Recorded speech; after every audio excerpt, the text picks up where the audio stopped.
Og det dufter godt. Det er længe siden, jeg har været så sulten. Og du ser også godt ud, og der er rigeligt skat.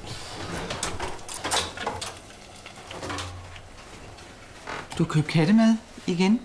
Ja, bare et par dåser. Det er bare, hvis der kommer en af de her stakkels sultne katte forbi ude i haven. Så kan man lige... Så kan man lige hvad? Det har vi snakket om, skat. Du skal ikke fodre de katte. Jeg synes bare, det er synd for dem. Der er ikke nogen, der tager sig af dem. Men det gør du sgu da heller ikke. Jeg har lige købt kattemad. Det er vildt lækkert. Kan du så blive aftalt? Skat, kig på mig.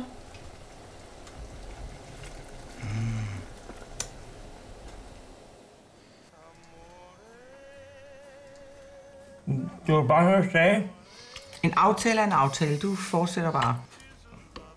Hvordan var det nu med de katte? Man må ikke give mad ud til at have kæft med. Man skal tage ansvar i al almindelighed, ikke også? Man kan ikke bare fodre en kat, og så tro, der ikke følger noget med. Hvad hvis den kommer til skade? Eller føder killinger ude i vores skur? Hvis ansvar er det så? Det er jo ikke med mit nok. Hvis man vil have en kat, så må man tage det ansvar, der følger med. Ikke, skat? Så skal katten mærkes, sådan så ejeren kan blive fundet, hvis katten er i nød og endt hos en dyrlæge. Eller hvis den er løbet væk hjemmefra. Ikke mere nu. Jo, du fortsætter bare. Og så skal man sørge for, at der ikke kommer nogen uønskede killinger. Det gælder faktisk også for hankatten. Jeg ved godt, at det er. Det gør det åbenbart ikke, når du køber kattemad, selvom vi to ikke har nogen kat. Det kan jeg ikke mere. Lige den sidste. Jeg kan se, at du har gemt den allerbedste til sidst. Den med lever i egen sovs, var.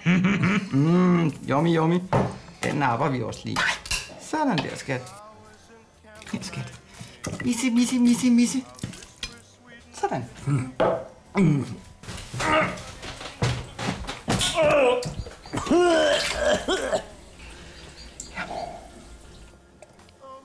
Hvis du fodrer en kat, så bør du også tage ansvaret for den.